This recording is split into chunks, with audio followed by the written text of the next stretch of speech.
หอพระไตรปิฎกของวัดลำเปิงเรานะครับก็สามารถเป็นเจ้าภาพกระเบื้องมุงหลังคาได้ในราคาแผ่นละ20 บาทนะครับโดยเรามีจุดบริการนะครับทำบุญไว้ตรงด้านหน้าสำนักงานนะครับที่มีกระเบื้องตั้งอยู่นะครับครับในอีกไม่กี่ชั่วโมงนะครับบุตรหลานของท่านนะครับก็จะได้สละนะครับความเป็นคฤหัสถ์สละความเป็นคฤหัสถ์นะครับเข้าสู่ร่มกาสาวพัสต์นะครับในวัดลำเปิงตะโพธารามนะครับในเวลา 13 นาฬิกานะครับคุณพ่อคุณแม่ตอนนี้ได้เวลาอันสมควรแล้วนะครับหากว่าเราทำการขอขมาเสร็จเรียบร้อยแล้วเราจะไปกราบนิมนต์พระอาจารย์ท่านเจ้าคุณพระอุปชานะครับครับนาคขั้นที่1ตั้งแถวตรงนั้นถูกต้องแล้วนะครับรอให้คุณพ่อคุณแม่ชื่อว่านาคขั้นที่1ครับ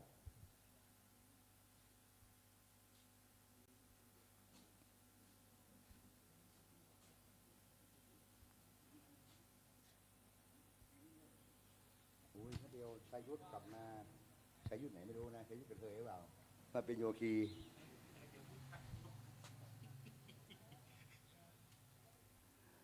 ครับสำหรับนาคทั้ง9ท่านนะครับ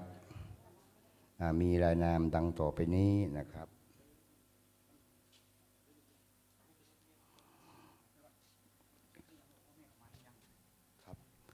ครับตอนนี้นะครับผู้ปกครองของนาคเมื่อพร้อมแล้วครับนาคท่านที่1นะครับเชิญเลยครับผู้ปกครองนะครับ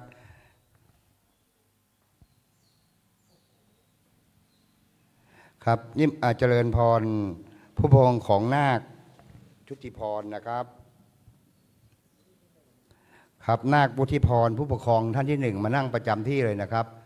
ไม่ใช่ครับตรงนี้ครับหน้าที่กล้องเลยครับอาจารย์มงเดือนนำมาที่1เลยครับนาคท่านที่1นะครับนาคพุทธิพรนะครับท่านที่2ท่านชุนหงนั่งก่อนเลยนะครับท่านที่3ว่าที่ร้อยตรีชัยโชคนะครับครับ1 2ญาติไม่มีนะครับอันที่3นะครับ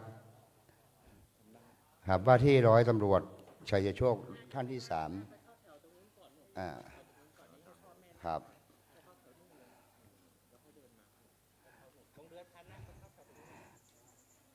ครับผู้ปกครองท่านที่3นะครับร้อยตรีชัยโชคผู้ปกครองท่านที่3รูปที่2ชื่ออะไร1 2ไม่มีญาติอันที่3กำลังมาครับ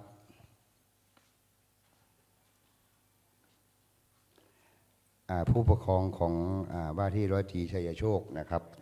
ตรงนี้เลยนะครับต่อไปนะครับท่านที่4นะครับญาติของดร.กิติกันตพงศ์นะครับที่4เชิญเลยครับนิมนต์ครับเจริญพรนะครับท่านเอาคุณพ่อคุณแม่อยู่ไหนมาครับญาติของดร.กิติกันตพงศ์นะครับนั่งตรงนี้เลยนะครับนะครับ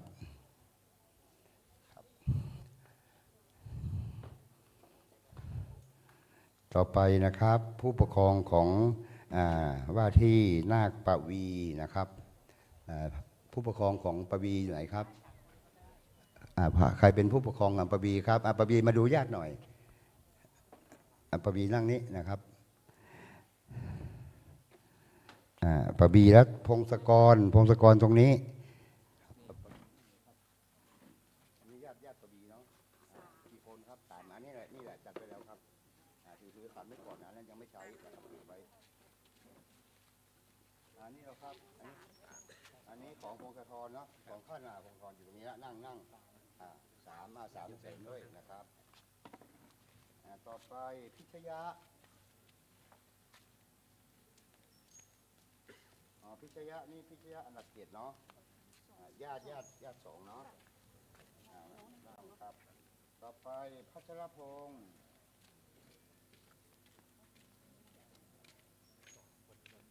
2 คนครับแล้วก็ราชรัตน์อยู่ไหนของราชรัตน์อยู่ไหน1 2 3 4 5 6 7 8ขาดไปตรงนี้มาเพิ่มตรงนี้ นนี้3เนี่ยของท่านกี่คน3ก็เพิ่มอีก2ครับ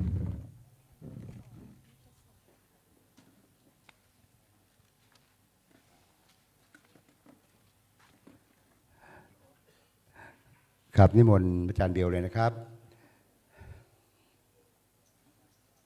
ครับตอนนี้นาคทั้ง9ท่านพร้อมแล้วนะครับเป็นเวลาอันมงคลเลิกนะครับท่านชุนฮงนะครับนาค1 2ไม่มีผู้ปกครองไม่ต้องนั่งก็ได้นะครับครับเจริญพรนาคนะครับเดินเข้าไปหาคุณพ่อคุณแม่นะครับเจริญพรนิมนต์อาจารย์เบลเลยนะครับ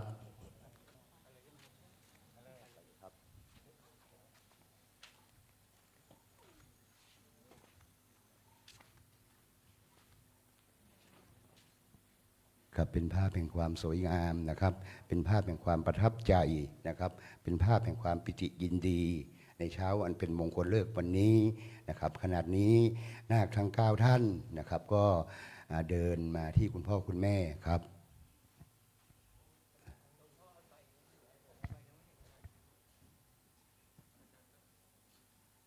นั่งเฉยๆไม่ต้องขอเข้ามาเขาไม่มีผู้ปกครองไม่มีมันก็ไม่ต้องเข้าเดี๋ยวรอเข้าอีกรอบนึงครับนิมนต์พระอาจารย์เลยครับอานาคนั่งคุกถอดรองเท้าวะมาถอดรองเท้าตรงเต็นท์ถอยรองเท้ามาถอดตรงเต็นท์ก่อนมาขอขนากับพระก็ได้ท่านซุนฮงนาคคุกเข่าลงวางดอกบัวไว้ทางซ้ายมือก่อน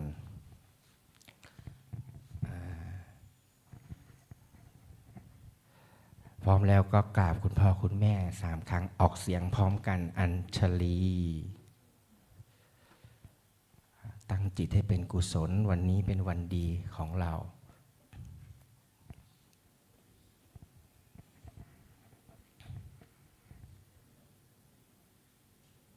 หลังจากนั้นหยิบดอกบัวขึ้นมาตั้งนะโม3 จบ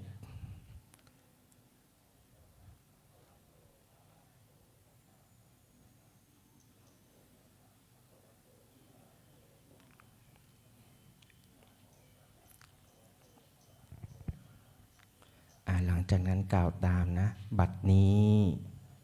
ข้าพเจ้าเอ่ยนามตัวเองออกไป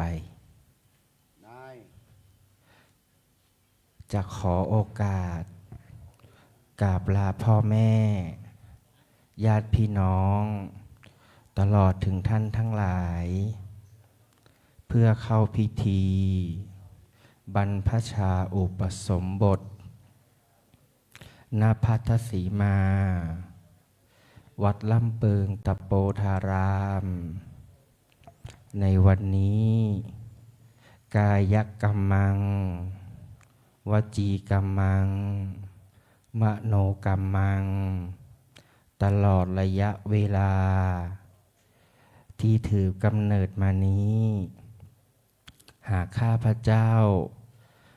ได้ประพฤติปฏิบัติผิดพลาดล่วงเกินแก่ท่านทั้งหลายด้วยกายวาจาใจ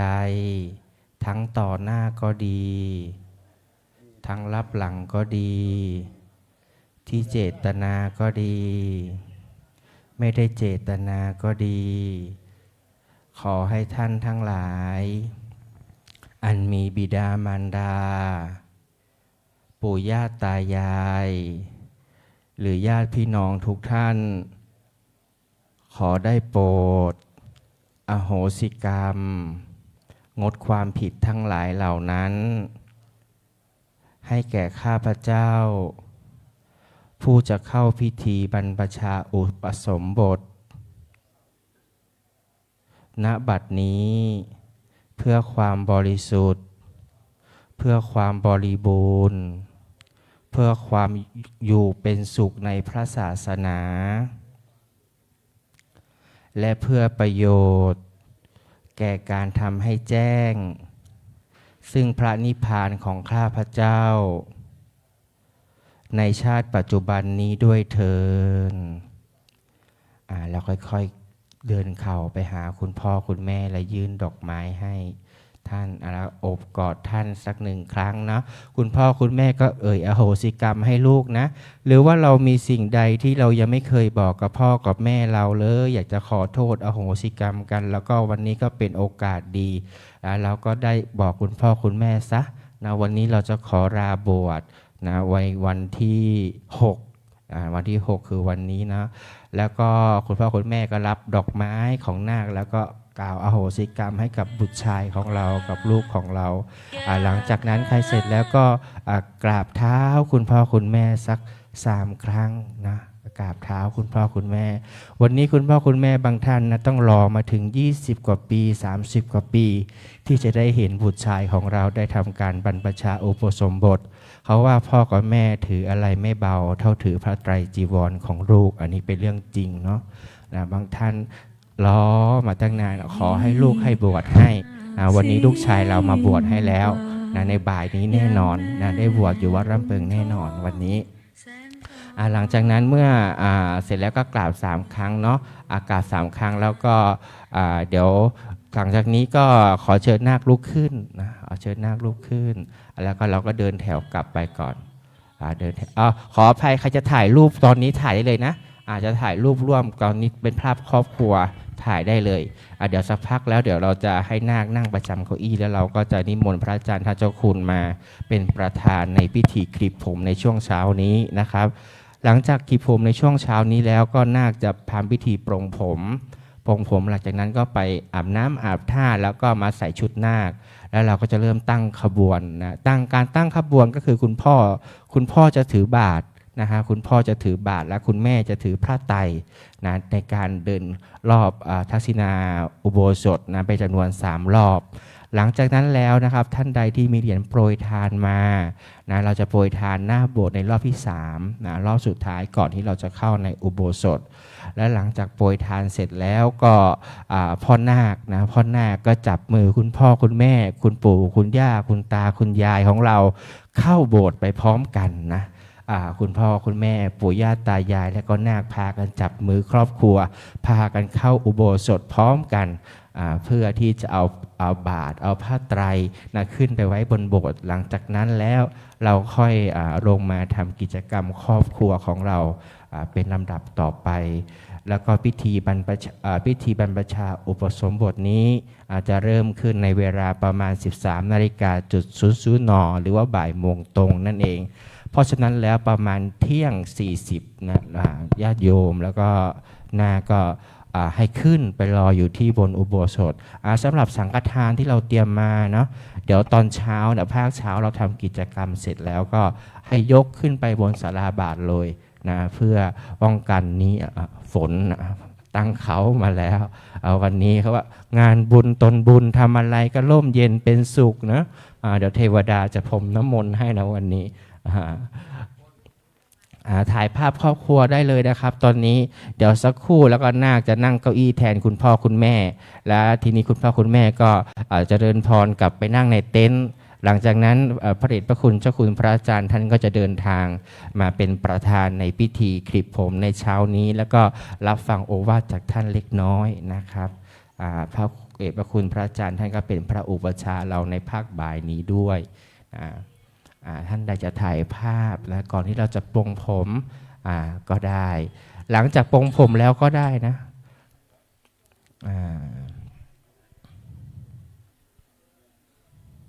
เป็นภาพประทับใจนะครับครอบครัวบางคนบางครอบครัวเนาะใช้เวลาโอกาสนี้รวมเป็นวันรวมญาติของเรานะบางคนไม่เคยที่จะได้พบได้เจอกันนานเป็นเวลาหลายปีเนื่องจากต้องไปทำงานแต่วันนี้เป็นวันแห่งมงคลวันแห่งความสุขนะ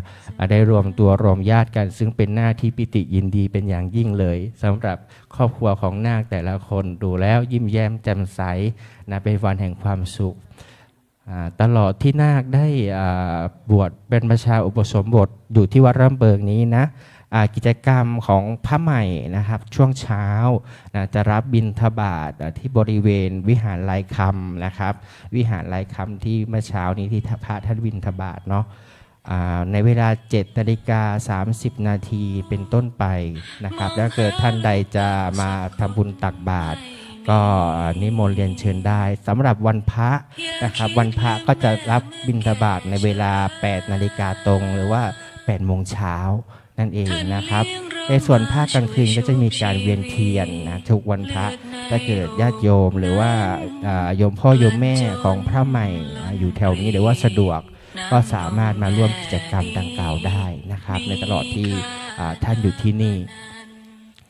ถ้าถ่ายรูปเสร็จแล้วก็เดี๋ยวเรียนเชิญนิมนต์นิมนต์ขออภัย เจริญพรนะเจริญพรโยมพ่อโยมแม่กลับไปนั่งที่เต็นท์เนาะแล้วก็พ่อนาคก็กลับมานั่งที่เก้าอี้ประจำจุดเพื่อรอ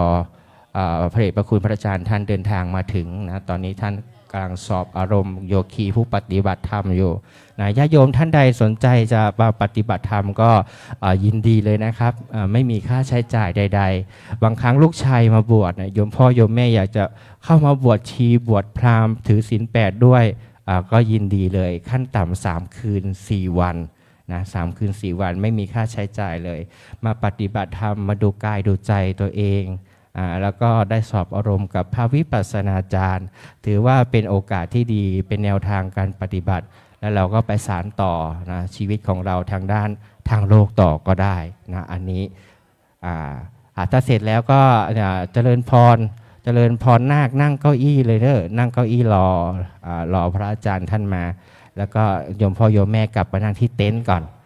โยมพ่อโยมแม่กลับมานั่งที่เต็นท์กำหนดการพอพระอาจารย์ท่านเจ้าคุณมาถึงก็เจริญพรทุกท่านยืนขึ้นเนาะยืนขึ้นถวายการต้อนรับพระอาจารย์แล้วทีนี้พระอาจารย์ท่านเราก็จะนำเราไหว้พระสวดมนต์แล้วก็กล่าวตามพระอาจารย์ท่านนะอะระหังสมมาสัมพุทโธพระวาประมาณนี้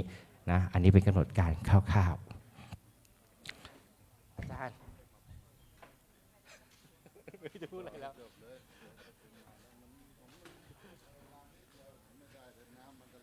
ใช่แบบมันจะลื่นเหรออาจารย์ก็นำต่อที่อาจจะคุณมาไงผมไม่รู้ว่าต้องอะไรยังไงอ่ะเขามีวิธีอะไรผมยังไม่รู้เลย อันนี้ก็จะเป็น OBS ใส่เพลงพิธีติดผมพระอาจารย์เป็นประธานเก่าแบบนี้ก็ติดผมแล้วก็เสร็จแล้วก็รอบโบสถ์เป็นผมที่ไม่อาจารย์ไม่คุณพลมิตร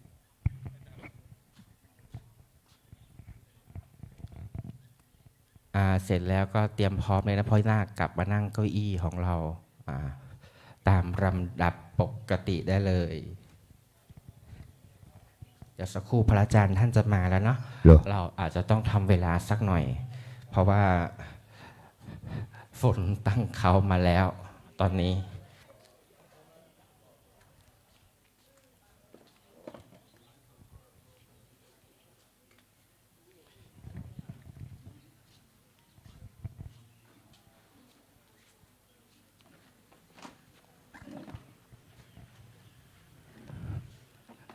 กับช่วงนี้ก็รอพระเดชพระคุณท่านเจ้าคุณ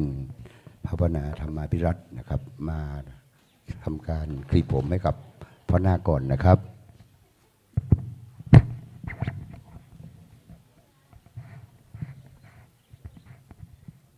ช่วยจัดเก้าอี้เหลือตัวเดียวได้ไหมเพราะว่าต่อให้นาคนั่งแค่รูปเดียว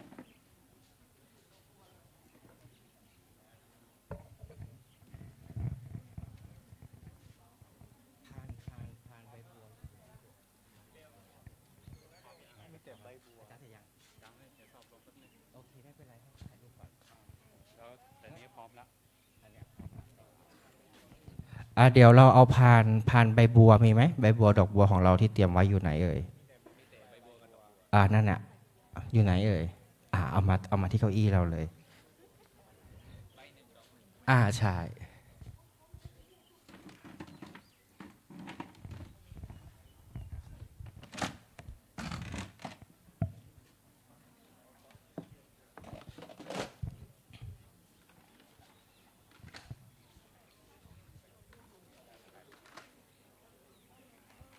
กรรไกรมั้งกรรไกรได้เตรียมไหม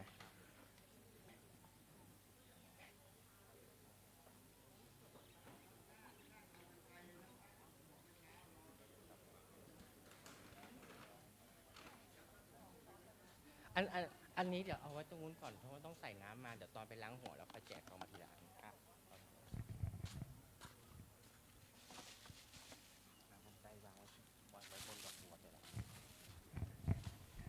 นาคเอาดอกบัวแล้วก็ใบบัวมาตั้งไว้ที่เก้าอี้ของตัวเอง แล้วก็เอากรรไกรวางไว้บนใบบัวเนาะเตรียมพร้อมไว้เลยมาทุกท่านเลยนาคทุกท่านเลยเอาใบบัวแล้วก็ดอกบัวของเราเนี่ยมาไว้ที่เก้าอี้ไว้ที่เก้าอี้แล้วก็มีกรรไกรเอาไว้บนใบบัวเลยเพื่อเตรียมพร้อมนะเตรียมความพร้อมไว้เดี๋ยวพระอาจารย์ท่านเสร็จในกิจในการสอบอารมณ์แล้วท่านจะเดินทางมาถึงเราจะได้พร้อมนะเอามาไว้บนเก้าอี้ก่อน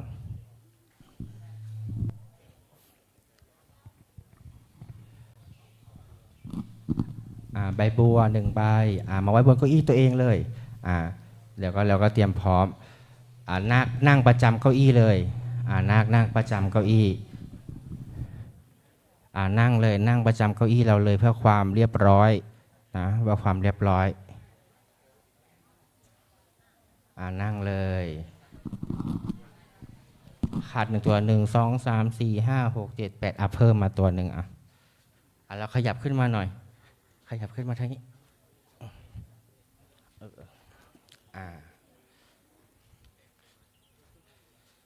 โอเคได้ใช้ดอกบัวเมื่อกี้เลยก็ได้นะไม่นั่งเลยนั่งประจำจุดเราเลยนาครูปที่1นาคขั้นที่1ที่2ที่3ที่4ที่5ที่6ที่7ที่8ที่9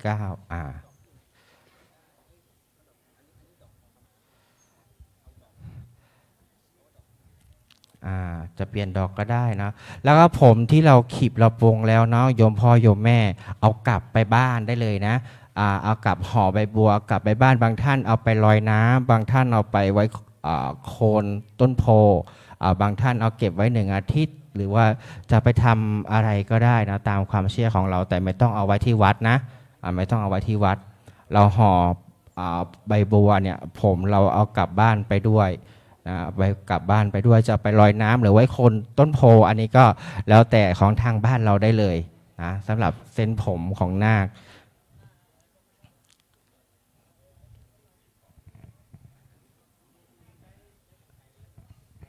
กรรไกรอยู่ตรงเพื่อนนะมารับกรรไกรแล้วก็มานั่งรอจะถ่ายภาพอีกรอบหนึ่งก็ได้นะตอนนี้ยังมีเวลานะจะถ่ายภาพก็ได้ถ่ายทุกช็อตเลยวันนี้เป็นวันสำคัญนะเราจะถ่ายภาพเก็บไว้เลยโอกาสแบบนี้อาจจะไม่มีเป็นครั้งที่2นะอาจจะไม่มีเป็นครั้งที่2นะมีโอกาสแล้วก็เก็บภาพความประทับใจไว้ได้ยังพอมีเวลาอยู่นะตอนนี้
พ่อกับแม่เป็นครู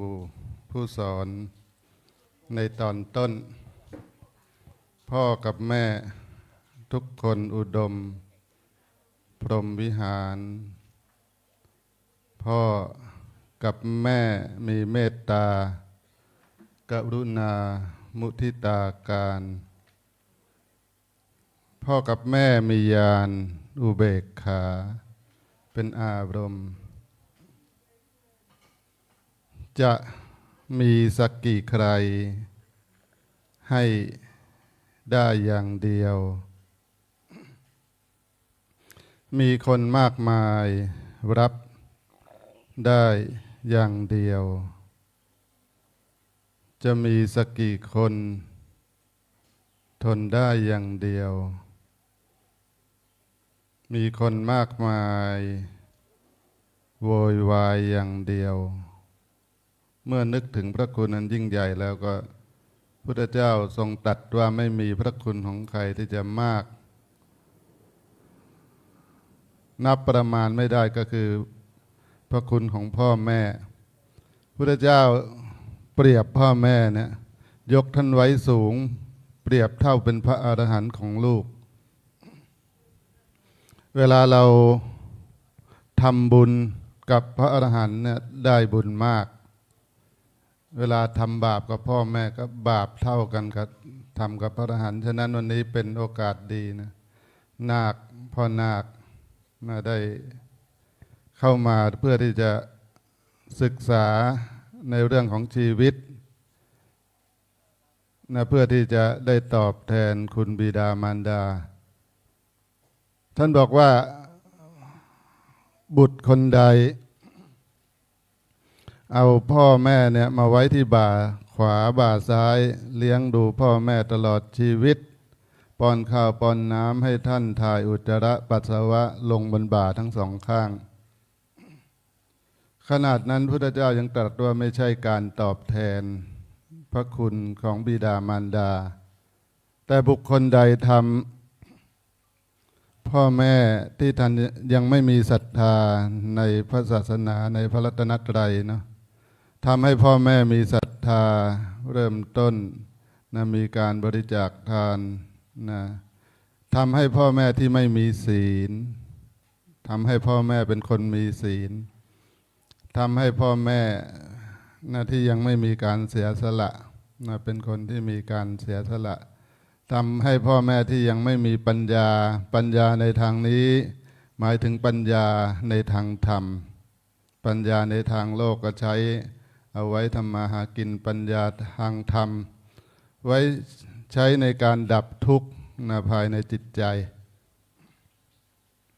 ลูกคนใดนะทำพ่อแม่ที่ยังไม่มีศรัทธาที่ยังไม่มีศีลยังไม่มีจาคะยังไม่มีปัญญานั้น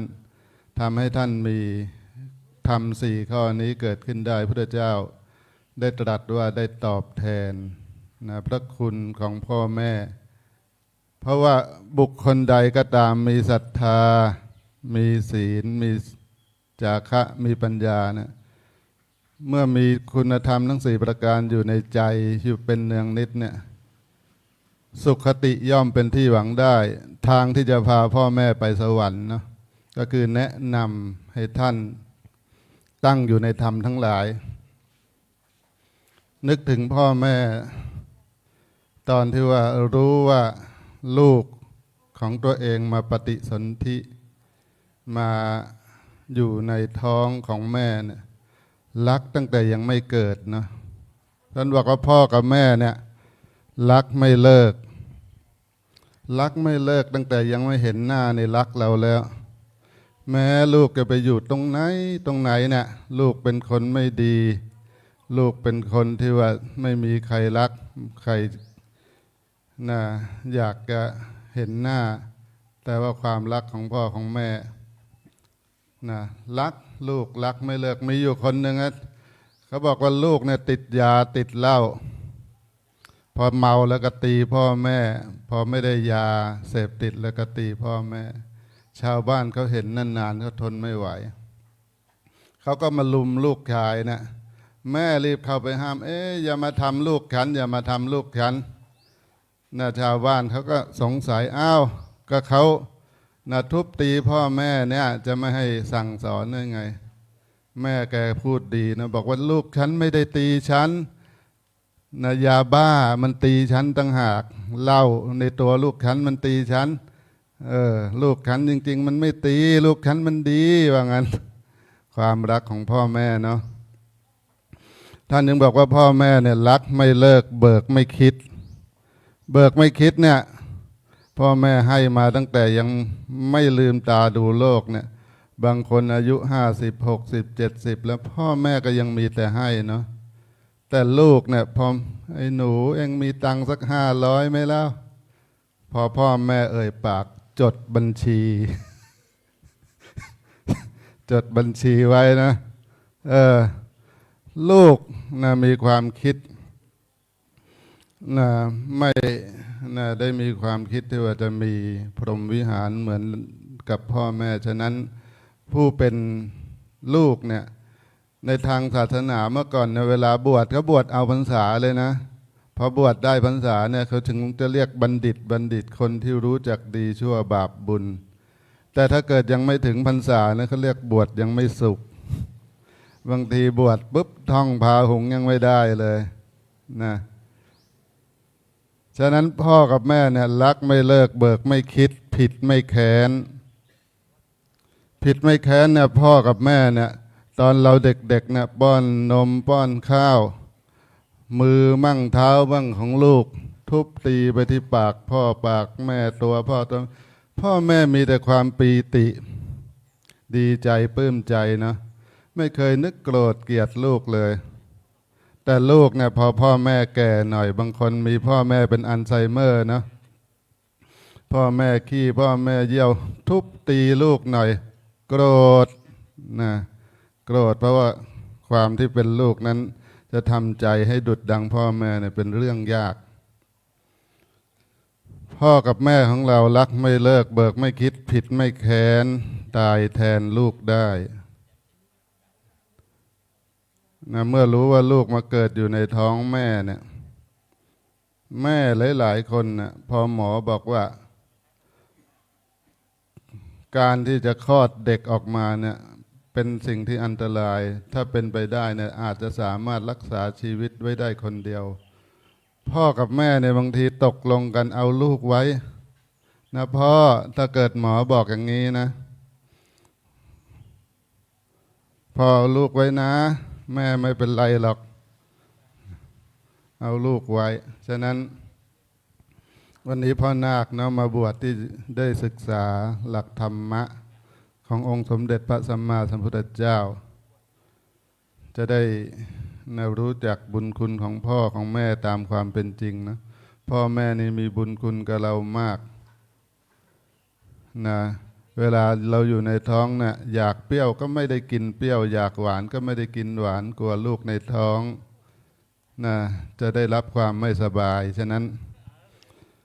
พ่อนาคเห็นได้ข่าวว่ามีบวชจำพรรษา3 รูปเนาะน่าจะจำหมดเนาะ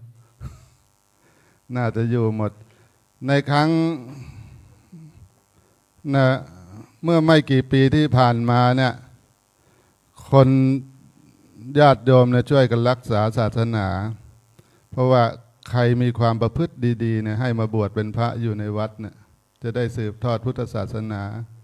แต่เดี๋ยวนี้ไม่อย่างนั้นโยมใครมีความประพฤติดีๆเอากลับไปอยู่บ้านหมด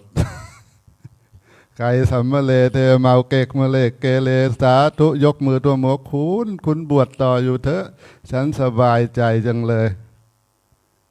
ฉะนั้นเราต้องช่วยกันรักษาศาสนาเหมือนหลวงปู่แหวนน่ะโยมหลวงปู่แหวนนี่ได้บวชเป็นพระนะแล้วก็ไปหาโยมแม่ถามหลวงปู่แหวนตอนนั้นแหวนรักแม่ไหมลูก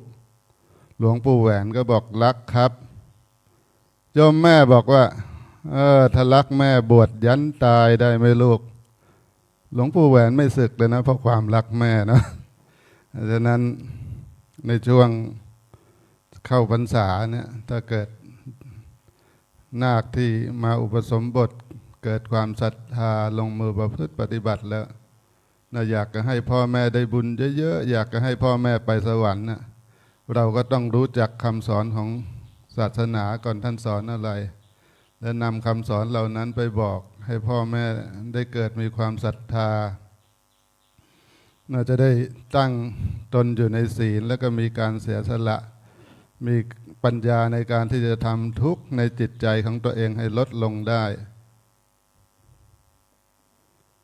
ทุกข์ในจิตใจเนี่ยเป็นทุกข์ใหญ่นะทุกข์ใหญ่นะบางคนคิดว่ามีเงินแล้วมีความสุขแต่มีหลายๆคนมีเงินแล้วก็ยังทุกข์อยู่บางคนคิดว่าร่างกายแข็งแรงแล้วจะมีความสุขมีหน้าที่การงานมีทุกสิ่งทุกอย่างแล้วจะมีความสุขแต่พอไปถึงวันที่เขามีสิ่งเหล่านั้นจริงๆแล้วทุกข์ก็ยังปรากฏอยู่ในใจนะฉะนั้นทางศาสนาสอนเรื่องการดับความทุกข์ภายในจิตใจพระอรหันต์ท่านเป็นผู้ที่มีสติสมบูรณ์หลักการที่จะไปถึงความสุขที่สุดในศาสนาก็คือการเริ่มจากการมีสตินะโดยเฉพาะที่วัดร่ำเปิงตะโปธารามได้แนะนำตามคำสอนขององค์สมเด็จพระสัมมาสัมพุทธเจ้ามีหลวงปู่ทองบูรพาจารย์เป็นต้นในการที่จะมีสติกำหนดอยู่ในฐานทั้งสี่คือกายเวทนาจิตธรรมในกายในใจเราเนี่ยนะเพื่อที่จะทำสตินั้นให้มีความงอกงามไพบูรย์มากขึ้นสติเนี่ยมันมีมากขึ้นปุ๊บความผิดมันจะลดน้อยลงนะแต่คนที่มีสติน้อยเนี่ยก็จะทำความผิดได้มากและสติเป็นเหตุทำให้เราได้รับความสุขนะยังยกตัวอย่างเขาบอกว่ามีคนหนึ่งเขาอยู่ในโรงพยาบาลบ้านะเขาบอกมีสติเนี่ยเอาสติไปช่วยหาสตังค์ได้แต่มีสตังค์เอาสตังค์ไปช่วยหาสติไม่ได้นะคนอยู่ในโรงพยาบาลว่ามีเงินสัก100 ล้าน1,000 ล้านก็ไม่มีความสุขนะหมอเขาอยากจะทดสอบว่าใครจะมีสติจะปล่อยกลับบ้านอยู่ในโรงพยาบาลบ้านะเรียกคนไข้มาล้อมสระแต่ว่าในสระไม่มีน้ำแห้งแกลกเลยนะอ้าวคนไข้วันนี้หมอใจดีจะให้คนไข้เล่นน้ำในสระพอประกาศเสร็จปุ๊บให้เล่นน้ำคนไข้โดดลงไปในสระกันว่ายน้ำให้ขุ่นฟักเลยนะแต่ในสระไม่มีน้ำมีอยู่คนหนึ่งนั่งอยู่ริมสระ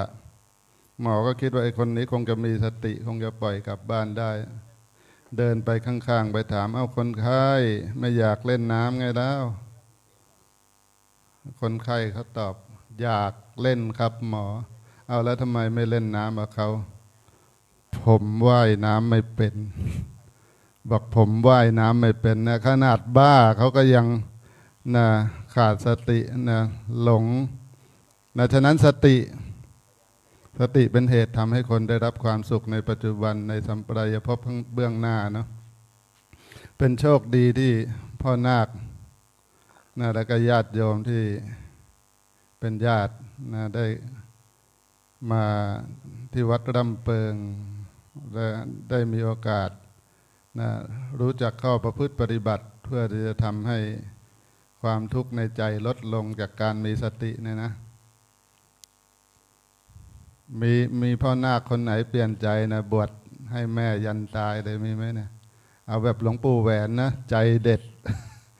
เห็นหลวงปู่แหวนไหมล่ะหลวงปู่แหวนเนี่ยหลวงปู่แหวนเนี่ยท่านด้วยความรักแม่เนี่ยด้วยความประพฤติปฏิบัติธรรมตามคำสั่งสอนขององค์สมเด็จพระสัมมาสัมพุทธเจ้าเนี่ยโยมเคยเห็นไหมพระพุทธเจ้าพระอรหันต์ทั้งหลายเวลาท่านมรณภาพเวลาท่านตายเวลาท่านนิพพานแล้วเนี่ย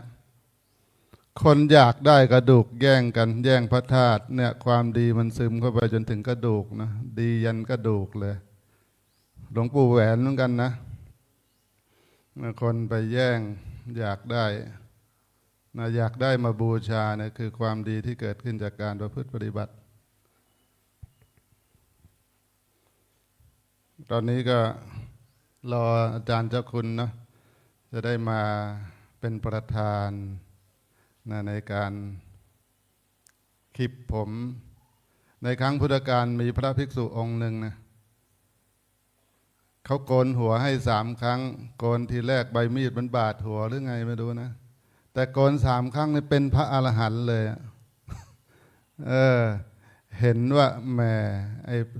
สังขารร่างกายสิ่งต่างๆนะเห็นตามความเป็นจริงที่พระพุทธเจ้าสอนไม่เที่ยงนะโกนหัว3 ครั้งอุปนิสัยบารมีเก่าท่านมีจิตหลุดพ้นบริบูรณ์ด้วยสตินะเป็นพระอรหันต์เกิดขึ้นในโลกทุกวันนี้น่าสงสารโดยเฉพาะข่าวในทางโลกนะมีเยอะเรื่องความกตัญญูต่อลูกที่มีต่อพ่อต่อแม่เนี่ยนะปรากฏว่ามีแต่คนอกตัญญูปรากฏขึ้นในข่าวเยอะมากเลยเนาะบางคนนะอย่างที่หลวงพ่อมหาอรอำเภอชุมแสงอดีตเจ้าคณะอำเภอท่านเล่าให้ฟังบอกว่าเนี่ยลูกเพิ่งไปแจ้งความจับแม่นะเรื่องแบ่งที่แบ่งทางอะไรเนี่ยก็เป็นเหตุเพราะว่าพวกเขาเหล่านั้นไม่ได้มาประพฤติปฏิบัติธรรมไม่รู้จักธรรมคำสอนขององค์สมเด็จพระสัมมาสัมพุทธเจ้าเนาะจึงตั้งตนอยู่บนความประมาทเขาคิดว่าเงินทองข้าวของสิ่งเหล่านั้นจะทำให้ตัวเองมีความสุขแต่แท้ที่จริงไม่ใช่เนาะก็คือคุณงามความดีสตินะที่เรานะทำให้เกิดขึ้นนะในกายในใจเรานะก็ขอให้พ่อนาคตั้งใจปฏิบัตินะเพราะว่าบางคนอาจจะเปลี่ยนใจก็ได้นะเปลี่ยนใจในการที่จะช่วยนะดูแลพุทธศาสนาอย่างที่พระพุทธเจ้าได้ตรัสไว้ว่าศาสนาจะมีความมั่นคงก็ต้องอาศัยพุทธบริษัท4นะภิกษุภิกษุณีอุบาสกอุบาสิกาญาติโยมที่อยู่ทางบ้านก็ต้องช่วยกันโยมบางคนบอกว่าทำไมทุกวันนี้มีแต่ข่าวพระเสื่อมเสียอย่างงู้นอย่างนี้ก็บอกว่าบางทีนะคนที่จะมาเป็นพระนะก่อนจะมาเป็นพระอยู่ที่ไหนก็อยู่ที่บ้านมาก่อนนะบางทีอยู่ที่บ้าน20 30 40 50 ปีก็มีนะแล้วมาบวชที่วัด2 เดือนโยมอยากให้ดีเลยมันไม่ยากมันไม่ได้นะมันยากฉะนั้นพุทธบริษัทอุบาสกอุบาสิกาภิกษุภิกษุณีก็ต้องช่วยกันนะในการทำนุบำรุงพระพุทธศาสนาให้พระธรรมคำสอนตั้งมั่นเพื่อประโยชน์นะเพื่อประโยชน์แก่นะคนที่ยังนะเวียนว่ายตายเกิดอยู่ในโลก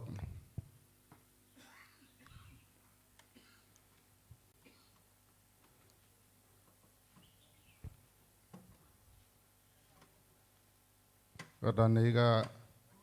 รอท่านอาจารย์เจ้าคุณนะเพราะว่าเจ้าหน้าที่ก็แจ้งว่าเดี๋ยวท่านอาจารย์เจ้าคุณจะเป็นประธานนะในการคลิปผมให้พ่อนาคนะได้เป็นมงคลเพราะว่าครูบาอาจารย์ที่จะไม่มีส่วนนะในการดูแลเราอย่างใกล้ชิดนี่หายากนะดังนั้นใครที่บวชแล้วอยู่จำพรรษาอยู่ให้ได้พรรษาลองอธิษฐานดูนะอธิษฐานดูว่าเราอยากจะได้อะไรอยากจะมีอะไรอยู่จำพรรษาตั้งใจประพฤติปฏิบัติอำนาจของบุญเนี่ยมันไม่ธรรมดานะด้วยอำนาจของบุญแต่ทุกวันเนี้ยเงินเราอยากได้มากๆแต่แปลกกับบุญไม่อยากได้มากๆเงินอยากได้เยอะๆคนไม่มีบุญก็ไม่มีเงินนะแต่ถ้าเกิดมีบุญมากเนี่ยไม่ต้องกลัวอย่างธรรมิกะอุบาสกทำบุญนะขนาดเทวดามาเชิญไปอยู่สวรรค์ชั้นนู้นเทวดาแย่งกันเลยนะเพราะว่าคนมีบุญนะแต่ถ้าเกิดคนไม่มีบุญเนี่ยนะจะไปทางไหนก็ลำบาก หลวงปู่ทองสิริมังคโลท่านพูดไว้ดีท่านบอกว่าบุญเปรียบเสมือนน้ำโยมบุญเปรียบเสมือนน้ำชีวิตของเราเปรียบเสมือนเรือลำหนึ่งนะบาปเปรียบเสมือนต่อถ้าบุญน้อยเนี่ยเรือที่เล่นไปก็ติดต่อชนต่อเรือรั่วบ้างเนี่ยบุญน้อยแต่ถ้าเกิดคนบุญมากๆนะเรือก็เล่นไปได้สบายชีวิตมีความสะดวกราบเรียบนะไม่ติดขัดอุปสรรคต่างๆฉะนั้นบุญจึงจำเป็นสำหรับชีวิตนะแม้แต่ว่าช่วงที่โรคโควิดระบาดเนี่ยโยมที่ตายไปเพราะว่าเขาหมดบุญเนาะหมดบุญที่เรายังอยู่นี่เรายังมีบุญนะฉะนั้นจะลืมนะต่อเติมนะเพิ่มบุญใหม่โดยเฉพาะพ่อนาคนะต้องปลุกใจเยอะๆจะได้มีกำลังใจในการประพฤติปฏิบัติอยู่ในพรรษาเนี่ยอาตมาก็ช่วยงานเจ้าคุณอยู่ที่วัดร่ำเปิงตะโปธารามเนี่ยบางคนก่อนจะบวชพ่อแม่ก็ภูมิใจบอกผมจะบวช3 เดือนบวชได้สัก2 วันหาเลิกศึกแหละให้เดินนะเดินซ้ายย่างหนอขวาย่างหายใจเข้าก็ให้มีสติ แต่ว่าแหมมันเหมือนอย่างกันแบกเหล็กเป็น100 โลนะมันรู้สึกว่าหนักแต่ถ้าเกิดเราทำใจให้สบายเดินเราก็ได้บุญนะนั่งเราก็ได้บุญเจ้าคุณอาจารย์ท่านบอกว่าโยมจะหาบุญที่วัดร่ำเปิงตะโปธารามเนี่ยหาได้ง่ายแค่พลิกฝ่ามือก็ได้บุญและกำหนดกราบสติปัฏฐานนะพลิกนอพลิกนอพลิกนอนี่ได้บุญแล้ว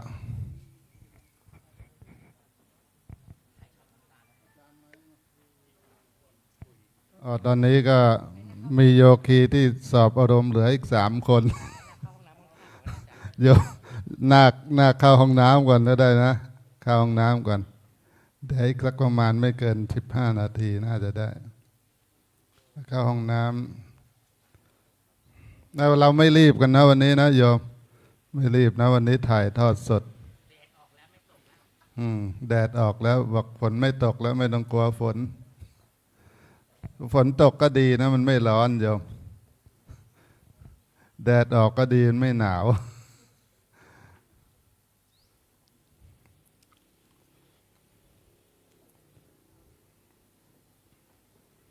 ก็พ่อแม่ก็ต้องสนับสนุนนะถ้าเกิดนาคนะองค์ไหนอยากกระบวชอยู่ตลอดพรรษานะเพื่อที่จะช่วยกันรักษาศาสนานะเพราะทุกวันเนี้ยพระหาบวชยากโยมส่วนมากบางทีถ้าเกิดพระดีๆเนี่ยมาเช้ามาเย็นคุณแม่ที่บ้านไม่มีใครช่วยอย่างนั้นอย่างนี้เลยพระก็เลยอยู่ไม่ได้นะแต่ว่าถ้าเกิดเราช่วยกันทำให้พระสงฆ์อยู่ในศาสนาได้ทำให้พระสงฆ์ช่วยกันรักษาศาสนาได้ไอ้สิ่งนั้นก็เป็นบุญมากนะแล้วก็ไม่ใช่อธิบายอย่างหนึ่งนะโยมไม่ใช่ว่าพ่อแม่เนี่ยเกาะชายผ้าเหลืองลูกได้บวชแล้วจะไปสวรรค์ไม่ใช่นะเพราะว่ากรรมใครกรรมมันโยมถ้าลูกเรามีบุญมากนะมีความรู้มีความเข้าใจในศาสนาแล้วก็แนะนำพ่อแม่นะเพื่อที่จะให้ตั้งตนอยู่ในทางที่ถูกนะก็สามารถทำให้พ่อแม่ไปสู่สวรรค์ได้ยังมีตัวอย่างเล่าเขาบอกว่ามีคนหนึ่งโยมตายไปแกตกนรกนะไปเจอยมบาลเขาก็ถามว่าไอ้ตอนมีชีวิตอยู่เนี่ยได้ฆ่าสัตว์ตัดชีวิตไหมคนนั้นก็บอกว่าฆ่าแต่ว่าผมจำเป็นต้องฆ่าไม่อย่างนั้นลูกเมียพ่อแม่ผมจะอยู่ยังไงยมบาลเขาไม่ฟังนะคุณจะทำเพื่อใครก็แล้วแต่คุณเป็นคนทำนะเมื่อไม่มีศีลปุ๊บยมบาลเขาก็ให้นะอยู่ในนรกนะฉะนั้นในการที่ลูกบวชแล้วแนะนำให้พ่อแม่มีศรัทธามีศีลคือแนะนำทางสวรรค์ให้พ่อแม่เนาะนะแต่ว่าที่โยมมา เกาะชายผ้าเหลืองมาบวชเนี่ยก็เป็นบุญนะแต่ว่ามันยังเป็นบุญที่ส่งยังไม่ถึงสวรรค์นะเราต้องมีการนะรักษาศีลมีนะการให้ทานมีนะศรัทธานี่สำคัญนะโยมในครั้งพุทธกาลมีคนหนึ่งชื่อมัทธกุณฑลีเนี่ยพ่อเนี่ยเป็นคนตระหนี่ขี้เหนียวไม่เคยทำบุญกับใครเลยนะแล้วก็สอนลูกอย่างนั้นว่าลูกเจ้าอย่าให้อะไรแก่ใครนะคนอื่นเขาก็มีมือมีเท้ามีแขนมีขามีนะปัญญาเท่ากับเรานะมีสองแขนสองขาจงหาให้ได้มากๆนะจงอย่าให้อะไรแก่ใครจงทำตัวเหมือนปลวกเวลามันออกไปข้างนอกนะมันคาบดินกลับมาสร้างรังของตัวเองให้ใหญ่โตเนาะก็ทำอยู่อย่างนั้นจนกระทั่งวันหนึ่งลูกแกป่วยมัทธกุณฑลีป่วยเนี่ยป่วยก็นอนอยู่ในบ้านเนี่ยเศรษฐีด้วยความขี้เหนียวโยมไปถามร้านยาต่างๆว่าลูกฉันเนี่ยเป็นโรคอย่างนี้ต้องรักษาด้วยยาอะไรพอหมอเขาบอกแกก็ไปแสวงหาสมุนไพรยามารักษาแต่รักษาแล้วก็ยังไม่หายมัทธกุณฑลีก็ป่วยหนักขึ้นเรื่อยเลยญาติอยู่ทางไกลรู้ข่าวว่าหลานของเศรษฐีนี่ป่วยก็อยากกันมาเยี่ยมไอ้เศรษฐีนี่เป็นคนตนีหวงทรัพย์กลัวว่าญาติพี่น้องจะมาเห็นทรัพย์สมบัติของตนอยู่ในบ้านก็ยกลูกชายไปวางไว้หน้าบ้านเพื่อที่ญาติมาเยี่ยมจะได้เยี่ยมแค่หน้าบ้านไม่ได้เข้าไปในบ้านเนาะเสร็จแล้วก็วันที่มัทธกุณฑลีจะสิ้นใจโยมพุทธเจ้าตอนเช้าได้ทรงตรวจข่ายพยานว่าใครพอจะมีนะบุญมีบารมีนะในการที่จะไปโปรดปรากฏว่ามัทธกุณฑลีเข้าอยู่ในข่ายโยม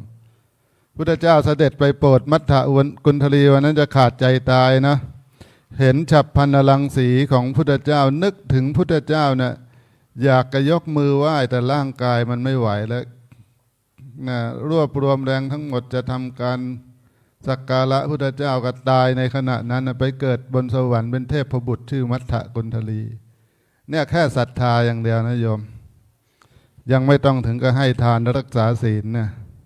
แค่มีศรัทธาอย่างเดียวยังสามารถพาไปสวรรค์ได้เลยนะฉะนั้นพ่อนาคเนาะพ่อนาคแล้วก็ลูกนะที่มีพ่อมีแม่อยากให้พ่อแม่ไปสวรรค์นะเราก็ต้องเข้าใจนะว่านะในการที่จะทำให้พ่อแม่ไปสวรรค์นะจะต้อง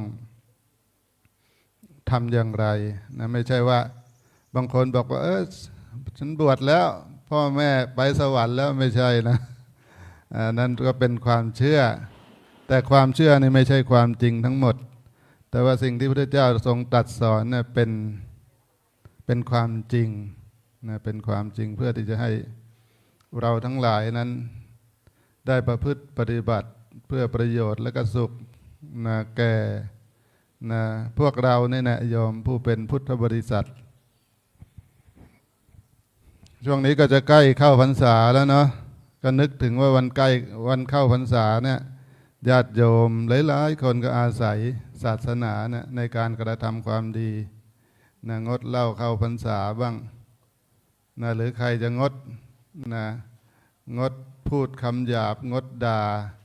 งดนินทางดโกหกนะงดฆ่าสัตว์งดอะไรก็ได้ที่ว่ามันเป็นบาปนะเพื่อที่จะ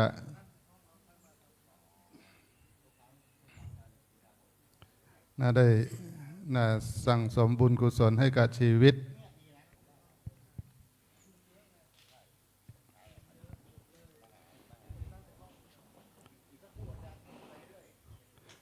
ก็อาจารย์เจ้าคุณงานเยอะโยมนะบางทีนะในแต่ละวันเวลาพักของท่านเจ้าคุณอาจารย์กันน้อยดังนั้นนะทิศนาคที่จะบวชเนี่ยนะนาคที่จะบวชเนี่ยก็ต้องพยายามตั้งใจขยันเนาะให้อาจารย์ท่านมีความนะไม่หนักใจนะหรือว่าให้อาจารย์นะมีความ พอใจนะตั้งใจเดินตั้งใจนั่งตั้งใจประพฤติปฏิบัติอย่างที่ครูบาอาจารย์แนะนำสั่งสอนนะเพื่อที่จะนำไปใช้ประโยชน์ในการที่เราออกไปอยู่ทางโลกที่เขาเรียกว่าทิศบัณฑิตเนี่ยคือเป็นผู้รู้เป็นคนที่รู้จักดีรู้จักชั่วรู้จักบาปรู้จักบุญรู้จักคุณรู้จักโทษนะรู้จักว่าอันไหนประโยชน์อันไหนไม่ใช่ประโยชน์นะแต่บางคนบวชมาเรายังไม่เข้าใจหลักธรรมคำสอนขององค์สมเด็จพระสัมมาสัมพุทธเจ้าแล้วก็ศึกไปก็เรียกว่ายังไม่รู้นะเพราะว่าความรู้ทางโลกไม่ว่าจะเป็นปริญญาโทปริญญาตรีปริญญาเอกอะไรก็แล้วแต่อันนั้นเขาเรียกว่าศิลปะวิทยาไว้ใช้หาเงินเนาะเราเรียนสูงแค่ไหนก็แล้วแต่ว่าใช้อย่างได้อย่างเดียวคือใช้หาเงินแต่ใช้ดับความทุกข์ทางใจไม่ได้ส่วนการที่เราเข้ามาประพฤติปฏิบัติศึกษาหลักธรรมคำสอนขององค์สมเด็จพระสัมมาสัมพุทธเจ้าเนี่ยก็เพื่อที่จะทำให้เราได้เกิดความรู้ชนิดนี้ก็มีปริญญานะ4 ใบมีปริญญา4 ใบนะคือพระอริยะบุคคล4 ประเภทเนี่ยท่านดับทุกข์ในใจได้นะดับทุกข์ภายในจิตใจได้อาตมาก็ว่าจะไม่พูดแล้วจะครึ่งชั่วโมงแล้วเนี่ยพูด นึกว่าจะไม่มีเวลาเพราะว่าโดยปกติแล้วก็8:30 นาทีจะได้ปรงผมนาคนะแต่วันนี้ก็จะมีท่านเจ้าคุณอาจารย์มาเป็นประธานในการขีบผมนาคในช่วงเทศกาลนะใกล้จะเข้าพรรษาแล้วนะก็มีวันสำคัญวันอาสาฬหบูชาเนี่ยที่เราได้ระลึกนึกถึงพระรัตนตรัยพระสงฆ์องค์แรกเกิดขึ้นในศาสนาในวันอาสาฬหบูชาเนาะหลังจากวันอาสาฬหบูชาก็เป็นวันเข้าพรรษาเนาะบางทีไม่ใช่ว่าพระเข้าอย่างเดียวนะบางทีแม่ชีก็เข้าโยมอยากก็มาปฏิบัติโยมก็เข้าพรรษาด้วยโยมก็เข้าพรรษาด้วยคือเว้นจากความชั่วนะตั้งใจทำความดีเสริมบุญบารมีให้แก่ตัวเอง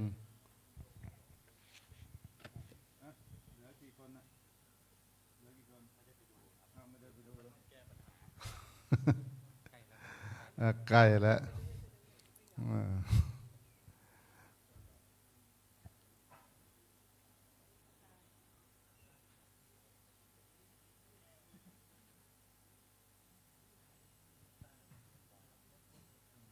สำหรับผู้ปกครองนะผู้ปกครองที่มาแล้วก็จะรอบวชนาคตอนบ่ายที่วัดร่ำเปิงเนี่ยก็เปิดโรงทานอยู่ตลอดเวลานะสำหรับนะพระสงฆ์โยคีนักปฏิบัติและก็ญาติโยมนะที่มาร่วมในงานก็สามารถไปรับประทานได้ที่โรงทานนะก็ไม่ต้องกังวลนะโยมไม่ต้องกังวลว่าจะไปหารับประทานที่ไหนข้าววัดเนี่ยอร่อยโยมข้าววัดเนี่ยอร่อยนะอาหารการขบฉันก็ไม่นะขาดแคลนเพราะว่าก็ได้รับสายทานศรัทธานะได้รับสายทานศรัทธาจากญาติโยมโดยมากเลยก็มาจากผู้ที่เคยได้ประพฤติปฏิบัติมาก่อนเพราะเขาเข้าใจว่านะคำสอนของศาสนานี่มีประโยชน์กับชีวิตจริงๆแต่บางคนที่ยังไม่เคยได้ประพฤติปฏิบัติความศรัทธาก็ยังไม่มั่นคงเนาะยังไม่มั่นคง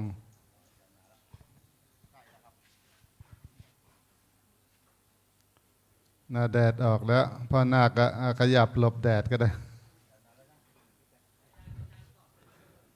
ตอนนี้ท่านเจ้าคุณอาจารย์ก็สอบอารมณ์เสร็จแล้วเนาะ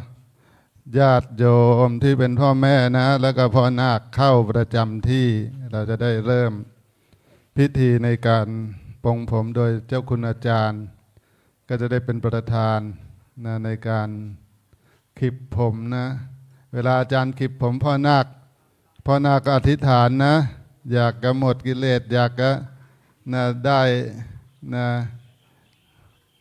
นะคุณธรรมได้นะอะไรก็อธิษฐานนะอธิษฐานนี่เป็นแรงบันดาลให้เราเกิดการกระทำเนาะพ่อแม่ของนาคเนาะถ้ายังอยู่นะทางด้านนอกก็เข้ามาร่วมในพิธีนะเพราะว่าหลังจากนะท่านเจ้าคุณอาจารย์คลิปผมเสร็จแล้วก็จะให้พ่อแม่ญาตินะได้คลิปผมนาคนะก่อนที่นะทุกคนคลิปผมเสร็จนะเจ้าหน้าที่ทางพระสงฆ์ก็จะช่วยกันโกนผมนาคนะเพื่อที่จะให้นะพิธีในช่วงเช้านะได้สำเร็จนะลุล่วงไปได้ด้วยดีต่อไปก็จะให้เจ้าหน้าที่นะทางโครงการได้ทำหน้าที่ต่อเอาวรเมศเลยเดี๋ยวถ้าอาจารย์มาก็ให้เขายืนขึ้นเนาะแล้วก็นะโมตัสสะตาม ครับหากพระเดชพระคุณพระอาจารย์ท่านเจ้าคุณพระภาวนาธรรมภิรัตน์เดินทางมาถึงนะครับก็เจริญพรญาติโยมทุกท่านนะครับลุกขึ้นยืนนะครับพนมมือเพื่อเป็นการถวายการต้อนรับพระอาจารย์ท่านเจ้าคุณพระภาวนาธรรมภิรัตน์ท่านเจ้าวาดวัดลำเปิงตะโปธารามเจ้าคณะอำเภอเมืองเชียงใหม่ และเป็นพระอุปชาให้กับพ่อนาคทั้ง3ท่านในช่วงบ่ายของวันนี้นะครับครับหลังจากที่เราทำการกรีดผมเสร็จเรียบร้อยแล้วนะครับต่อด้วยท่านพระอาจารย์ท่านเจ้าคุณจะนำก่อนจากนั้นคุณพ่อคุณแม่ญาติพี่น้องเพื่อนฝูงนะครับก็ทยอยกันกรีดผมเรียงแถวกันไปเลยนะครับไม่จำกัดว่านาคท่านนั้นจะเป็นบุตรหลานของใครไม่ใช่บุตรหลานของท่านก็สามารถกรีดผมให้ได้เนื่องจากนาคทั้ง9ท่านนะครับได้มาเข้าค่ายอบรมในด้านของการปฏิบัติการฝึกท่องคำบรรพชาและอุปสมบทนะครับบัดนี้พร้อมแล้วนะครับที่จะเข้าสู่การบรรพชาและอุปสมบทนะครับระหว่างรอพระเดชพระคุณพระอาจารย์ท่านเจ้าคุณพระภาวนาธรรมภิรัตน์นะครับทุกท่านก็อยู่ในการสงบนะครับตอนนี้พระอาจารย์กำลังเดินทางมานะครับ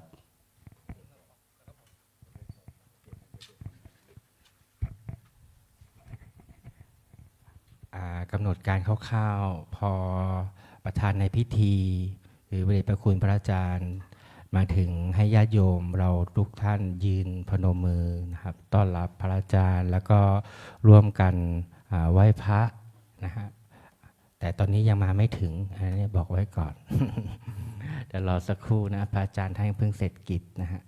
เข้าห้องน้ำบางท่านเดี๋ยวท่านกำลังจะเดินทางมา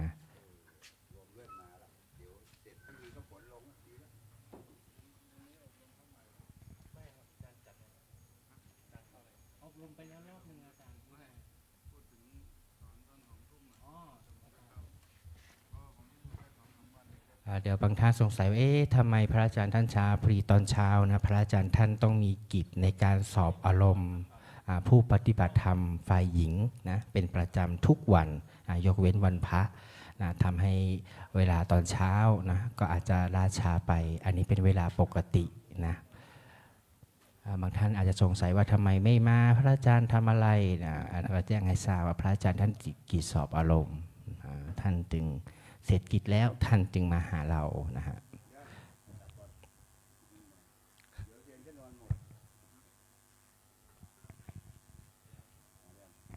ตอนนี้พระอาจารย์ท่านเดินทางมาถึงเจริญพรญาติโยมยืนขึ้นพนมมือถวายการต้อนรับพระเดชพระคุณพระอาจารย์พระภาวนาธรรมาภิรัตน์เจ้าวาดวัดร่ำเปิงตะโปธารามเจ้าคณะอำเภอเมืองเชียงใหม่พระอุปชาในวันนี้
ชาพระรัตนตรัย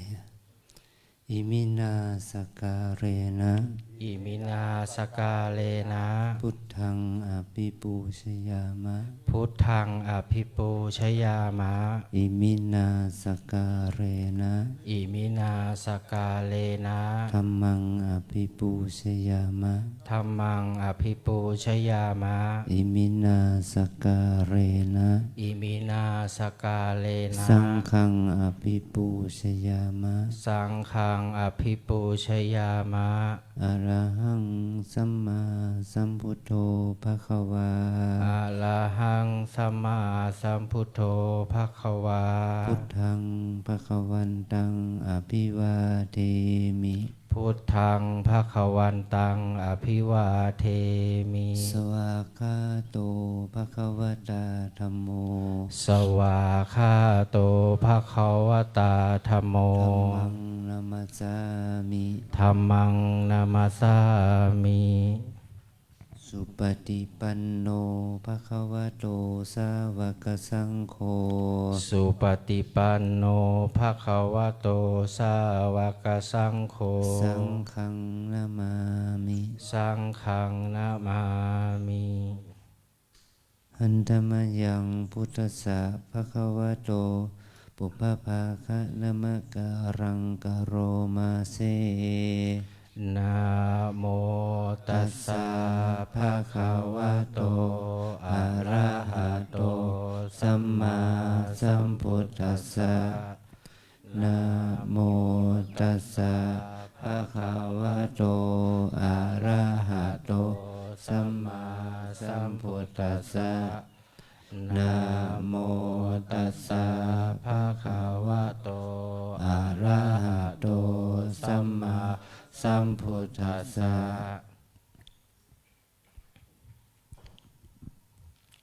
เดี๋ยวเราพนมมือค้างไว้ก่อนเนาะเดี๋ยวรอท่านพระอาจารย์ท่านเดินทางไปทางเก้าอี้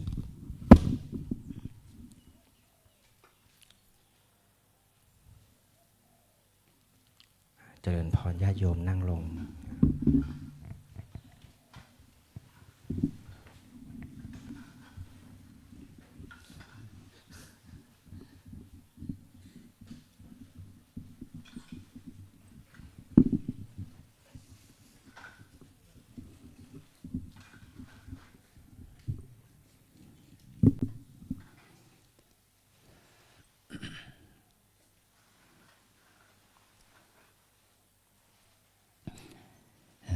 ขออนุโมทนา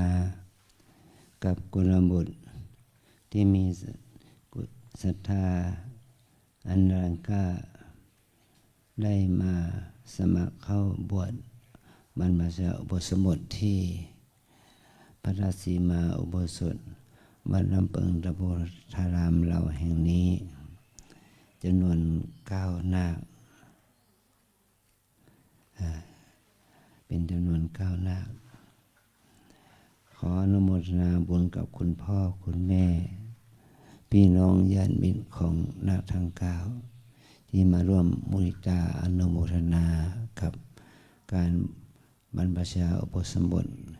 แก่นาคทั้ง9เป็นการอุปสมบทในเทศกาลเข้าพรรษาและก็เป็นการอุปสมบทเป็นการถวายเป็นพระราชกุศล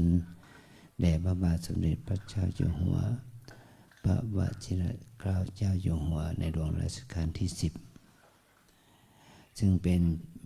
เดือนเป็นเดือนประสูติของพระองค์เป็นวันเฉลิมพระชนมพรรษาวันที่28เดือนกรกฎาคมถ้าเราจะไปบวชวันที่28มันก็เข้าพรรษาไปแล้วมันก็ไม่ได้พรรษานะเราต้องมาบวชในก่อนเข้าพรรษาจึงผู้ที่ได้อธิษฐานเข้าพรรษาก็จะได้อานิสงส์เข้าพรรษานะในก็ขออนุโมทนาบุญกับท่านเจ้าภาพที่มาเป็นเจ้าภาพร่วมกับนาคและเป็นเจ้าภาพร่วมกับโยมพ่อโยมแม่ศรัทธาสาธุชนญาติโยมได้มีกุศลศรัทธามาอุปถัมภ์โครงการอุปสมบทนี้มี บริษัทจำกัด PPK Industry ด้วยคุณโยมแพรคุณชโยคุณพัชรแก้วกิติยานุกูลและครอบครัวคุณสุรดาคุณปุณณดาคุณบุชยาพลวรานนท์คุณปวีอินทรสุขคุณวิรินทร์วิมลธรรมศิริและคุณรวิวัฒน์ปิยธนสิริกุลคุณสุนิสาอภัยจิตคุณโยมดุสิตาคงสุขิตคุณรสสุคนผลวิชาและครอบครัวคุณสุ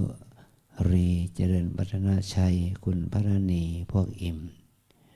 คุณปณิดาโกเฮงคุณนิธิประการดำรงพงษ์ขจรคุณนัทยาประกรณ์ธรรมคุณดวงใจชัยวงศ์กิติพงศ์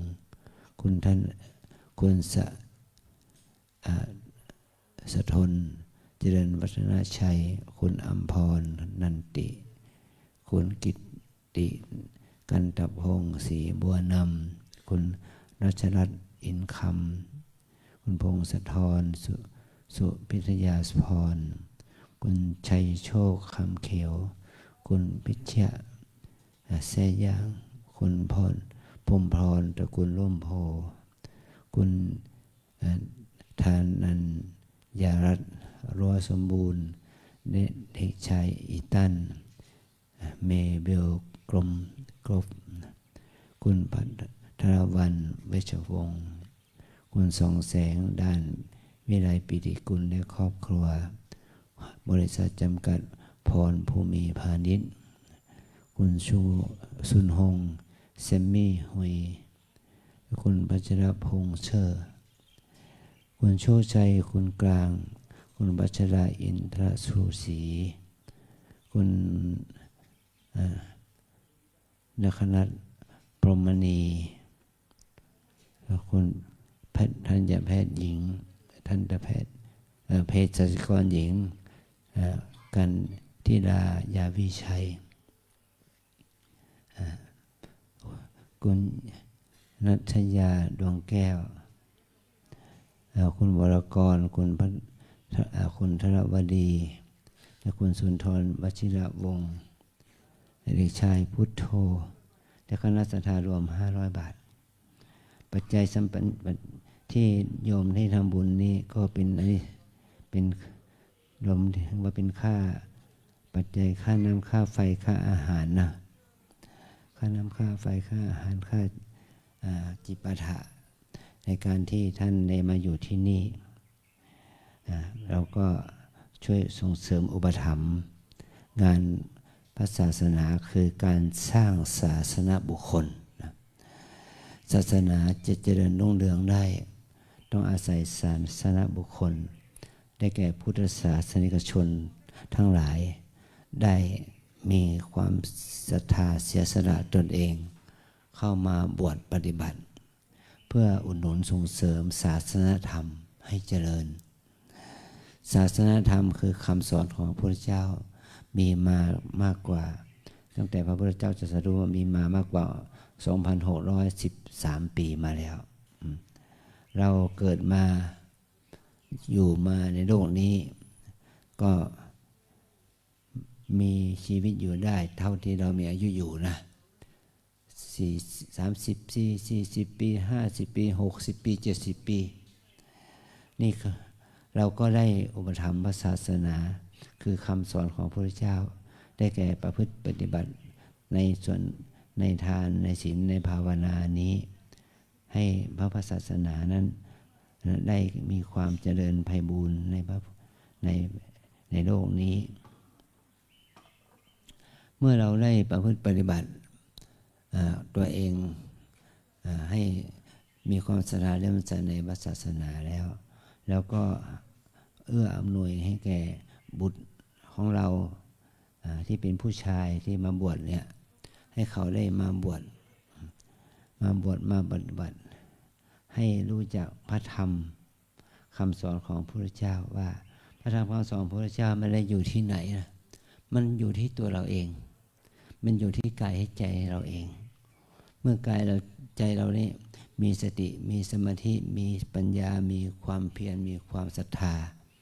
ต่อพระธรรมคำสอนพระพุทธเจ้าก็หมายความว่าเราได้น้อมรับเอาพระรัตนตรัยเข้ามาสู่ตนได้นะเข้ามาสู่ตนได้แล้วความมั่นคงทางศาสนาก็จะเกิดขึ้นมันก็เหมือนกับคนชาวบ้านเนี่ยเขานับถือศาสนาโดยประเพณีเนี่ยก็นับถือพระพุทธเจ้าโดยฐานะเป็นวัตถุนับถือพระธรรมโดยฐานะเป็นอักษรเป็นคัมภีร์นับถือพระสงฆ์โดยฐานะเป็นเล็กเป็นพระสงฆ์องค์เนรเป็นลูกหลานชาวบ้านนี่ก็จะทำให้การนับถือศาสนานี้ไม่มั่นคงเมื่อสิ่งเหล่านี้บุคคลเหล่านี้มีอันเป็นไปก็ตัวเองก็ค่อยเขวแต่ถ้าคนที่นับถือพุทธศาสนาโดยการปฏิบัติโดยการภาวนาเนี่ยจะไม่ทำให้ผู้นั้นค่อยเขวไปกับสถานการณ์นะเพราะว่าพระธรรมคือพระพุทธเจ้าพระธรรมพระสงฆ์ไม่ได้อยู่ที่ตัวบุคคลมันอยู่ที่ตัวหลักธรรมเนี่ยคือศาสนธรรมเมื่อเราเข้าใจศาสนธรรมเราก็เข้าใจกฎแห่งธรรมะแม้นว่าในสมัยพุทธกาลนะภิกษุที่มาบวชแล้วก็ผิดศีลพระองค์จึงต้องบัญญัติสิกขาบทวินัยกับพระภิกษุเหล่านั้นนะมันมีตั้งแต่สมัยพุทธกาลแล้วที่พระผิดศีลนี่นะก็ผิดมากผิดน้อยก็ไปตามเหตุนะแต่พวกเรานี่ก็มาปฏิบัติก็จะไม่ผิดศีลเนาะมาไปพูดปฏิบัติเพื่อเป็นคนเป็นพระที่ดีเป็นเนื้อนาบุญของโยมที่มาทำบุญตักบาตรกับเราเป็นต้นเนี่ยถือว่าเราได้บูชาได้ปฏิบัติบูชาต่อพระรัตนตรัยไม่มีความคิดที่จะล่วงละเมิดสิกขาบทในนี้เป็นต้นนะแล้วนอกจากนั้นก็คือว่าเรามาบวชคราวนี้เรามาบวชเพื่อเป็นตอบแทนบุญคุณพ่อแม่มาบวชเพื่อตัวเองมาบวชเพื่อตอบแทนบุญคุณพ่อแม่ให้พ่อแม่นั้นมีความรู้สึกสุขใจชื่นใจมีปีติในการบวชของเราและไม่นำซ้ำเราก็จะบวชเพื่อถวายเป็นพระราชกุศลแด่พระบาทสมเด็จพระเจ้าอยู่หัวไปด้วยในโอกาสที่เราบวชในเดือนที่เป็นวันประเสริฐมสุนพรรษาวันประสูติของพระองค์ในวันที่28นี้ก็จะก็ขอให้เราได้แผ่บุญกุศลถวายเป็นพระราชกุศลแด่พระองค์ท่านด้วยนะอันนี้แต่ที่สำคัญก็คือบวชเพื่อบูชาตัวเองที่สำคัญบวชเพื่อให้เราได้บูชาตัวเองให้เรียกว่าเราจะเอาตัวเรานี่แหละบวชเพื่อสร้างบารมีสร้างบุญสร้างกุศลให้เราเข้าถึงพระธรรมเข้าถึงพระพุทธเจ้าเข้าถึงพระสงฆ์โดยการเอาตัวเองปฏิบัติธรรมเอาไม่ได้เป็นการบวชเพื่อบูชาตัวเองก็จะได้เป็นพลังบุญเกื้อกูลพวกเรานะได้ประพฤติปฏิบัติกรรมฐานภาวนาในที่เราได้ภาวนานี่ก็จะเป็นเหตุให้พระศาสนาเจริญงอกงามไพบูรย์ยิ่งขึ้นไปนะอาจารย์ก็ขออนุโมทนาบุญกับนาคใหม่ทั้ง9นาค พนมมือขึ้น ที่เขาได้มาประนมได้เข้ามาสละตนเองออกบวชในพระธรรมวินัยนี้เพื่อพระสุประสงค์เพื่อความเจริญของพระศาสนาสัมมาปฏิบัติพร้อมทั้งคุณพ่อคุณแม่พี่น้องญาติมิตรญาติโยมทุกคนให้งอกงามไพบูรย์ในฐานะศีลภาวนาให้ถึงพร้อมด้วยศีลสมาธิปัญญาให้เข้าสู่ทางแห่งความดับทุกข์เพื่อมรรคผลนิพพานเป็นที่สุดจงมาเกิดผลแก่พวกเราทั้งหลายจงทุกข์ทั่วหน้ากันด้วยเถิดสาธุหลังจากนี้นะครับพระเดชพระคุณเจ้าคุณพระอาจารย์ท่านจะได้เป็นประธานในพิธีขีบผมในเช้าวันนี้นะก็ให้พ่อนาคพนมมือขึ้นพนมมือขึ้น หลังจากนั้นก็นิมนต์พระที่อยู่ในพิธีเช้านี้นะครับก็คลิปผมตามพระเดชพระคุณพระอาจารย์เว้นระยะห่างสักเล็กน้อยหลังจากพระสงฆ์ท่านได้ขีดผมเสร็จเรียบร้อยแล้วก็เจริญพรญาติโยมนะขีดผมพ่อนาคตามลำดับนะขีดไปครบทุกรูปเลยนะโยมนะทั้ง9รูปเลยไม่จำเป็นต้องรอขีดเฉพาะบุตรหลานของตัวเองนะขีดเฉพาะทุกรูปเลย9รูปหลังจากขีดผมเสร็จเรียบร้อยแล้วก็จะมีพระเจ้าหน้าที่ท่านทำพิธีปรงผมให้ในเช้าวันนี้ระหว่างที่พระอาจารย์ท่านขีดผมอยู่แล้วก็อธิษฐานจิตนะอธิษฐานจิตวันนี้เป็นวันดีเป็นวันบุญของเราและพระเดชพระคุณท่านได้เมตตานะมาขีดผมให้เราถือว่าเป็นสิริมงคลนะในวันนี้อธิษฐานขอให้มีแต่สิ่งดีๆ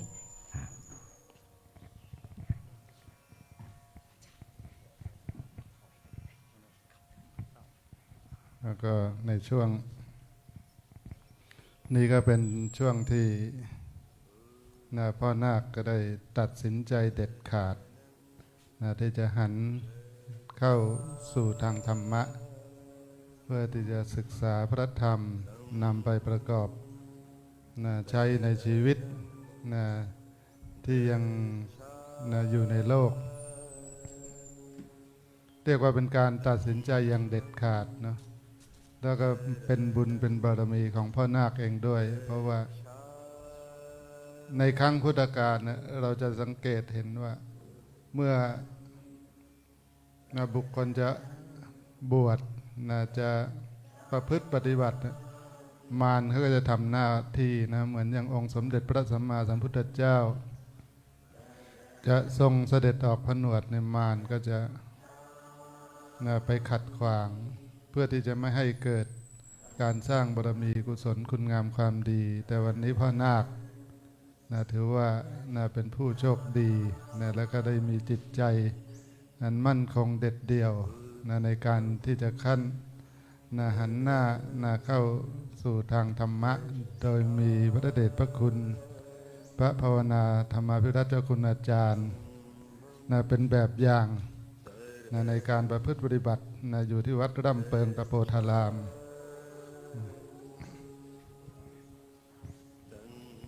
ก็หลังจากพระสงฆ์ที่องค์สุดท้ายได้คลิปผมนาคเสร็จแล้วก็เรียนเชิญนะญาติโยมไม่ว่าจะเป็นบิดามารดาญาติพี่น้องเพื่อนได้ทำการคลิปผมนาค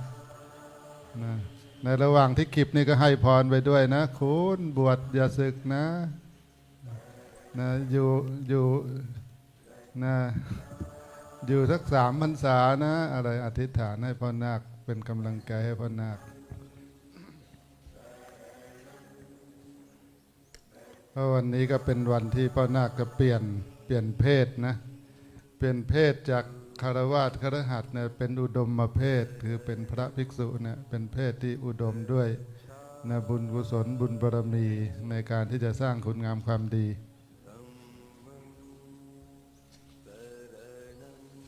หลังจากที่ญาติโยมคนสุดท้ายนะคลิปผมนาคเสร็จแล้วเดี๋ยวก็จะมีเจ้าหน้าที่ในการที่จะช่วยกันปรงผมนาคนะโกนหัวโกนหัวนาค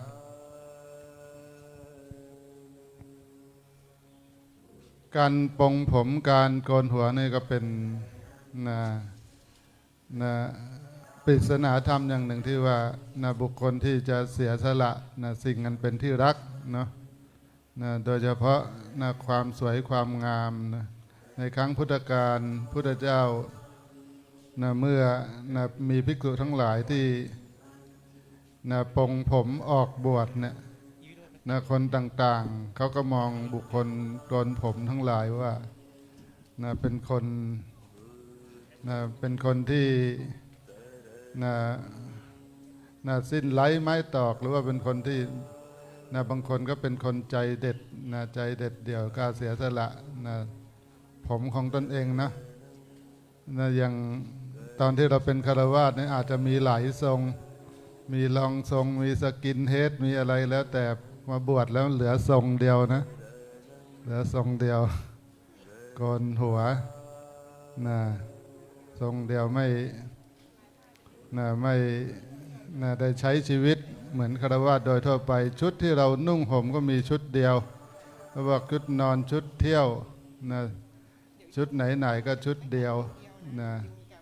แต่เป็นฆราวาสอาจจะใส่หลายชุด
เป็นเวลา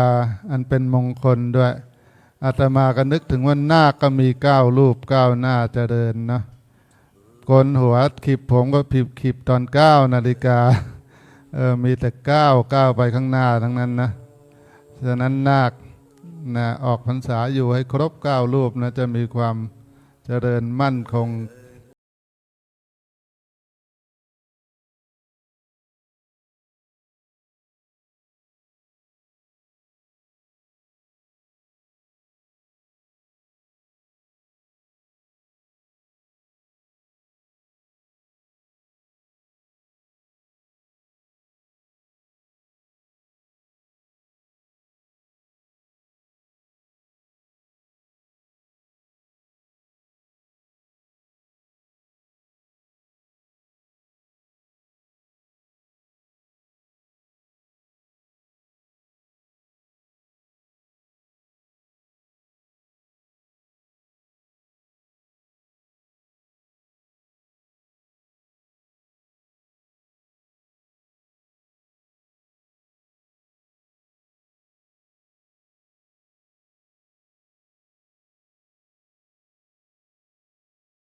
ก็จะให้พ่อนาคเราไป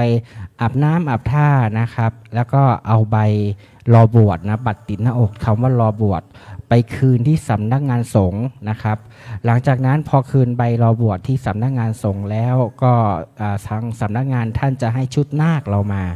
หลังได้ชุดนาคแล้วให้เราขึ้นไปเอาผ้าไตรแล้วก็บาตรนะมาให้โยมที่เราจัดเตรียมไว้ในอุโบสถนะผ้าไตรแล้วก็บาตรนำมาให้โยมพ่อโยมแม่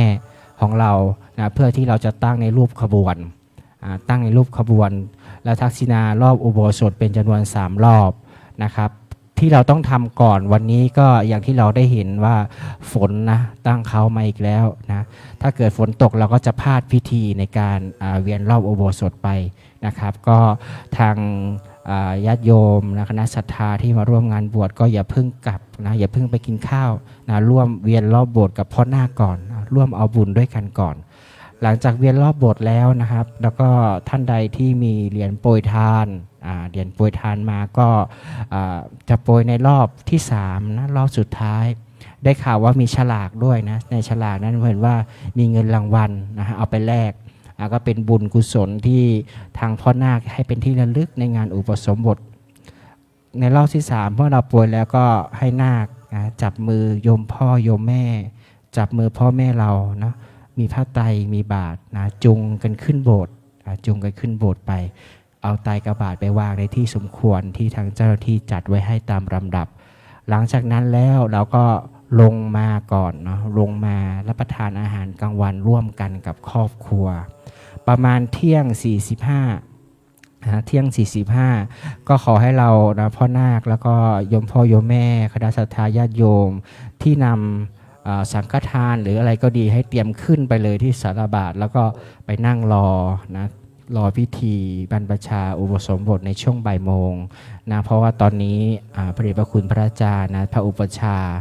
เมื่อเช้าที่ท่านได้มาทำพิธีเป็นประธานขิดผมให้ท่านไปปฏิบัติศาสนกิจด้านนอกนะครับที่วัดผาลาดนะหลังจากนั้นท่านปฏิบัติศาสนกิจเสร็จเรียบร้อยแล้วท่านจะกลับมาเป็นประธานในพิธีเป็นพระอุปชฌาย์เราในช่วงบ่ายโมงนะครับบ่ายโมงตรงและพิธีบรรพชาอุปสมบทจะใช้เวลาประมาณ3 ชั่วโมงครึ่งนะครับเพราะว่าเนื่องจากวันนี้มีจำนวนนาคด้วยกัน3ชุดนะครับเราจะใช้การยัตติในจำนวน3รอบนะครับรอบหนึ่งใช้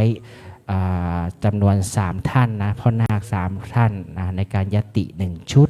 เพราะฉะนั้นแล้วรวมทั้งพิธีบรรพชาคือการบวชเป็นสามเณรนะเราจะทำพิธีบวชเป็นสามเณรก่อนนะบรรพชาเป็นสามเณรและอุปสมบทเป็นพระภิกษุนะในลำดับต่อไปนะครับก็คาดว่าจะเสร็จประมาณบ่าย3:30โดยประมาณนะครับช่วงบ่ายนี้ก็จะเป็นพิธีของสงฆ์ทั้งหมดเนาะญาติโยมที่จะเดินทางมาร่วมคิดว่าเช้านี้มาไม่ทันนะเราก็สามารถบอกญาติพี่น้องเราได้ว่าพิธีจะเสร็จประมาณบ่าย3:30โดยประมาณหลังจากนั้นจะมีการใส่บาตรพระใหม่นะครับถ้าเกิดว่าฝนตกนะเราก็จะใส่ที่อุโบสถเลยแต่ถ้าเกิดฝนไม่ตกนะครับถ้าเกิดญาติโยมมาเยอะเราก็จะตั้งแถวที่บริเวณหน้าอุโบสถพระใหม่ทั้ง9รูปท่านก็จะเดินรับบาตรจากบนอุโบสถลงมาญาติโยมเราก็รอใส่บาตรด้านล่างตั้งแถววนรอบอุโบสถไปเป็นลำดับในส่วนของตตุปัจจัยจะร่วมทำบุญกับพระใหม่ท่านก็สามารถใส่ในบาตรท่านได้เลยนะแล้วก็ในส่วนของน้ำปานะหรือว่าสิ่งของอย่างอื่นเราก็จะมีลูกศิษย์วัดนะคอยเอาเข่งรอรับ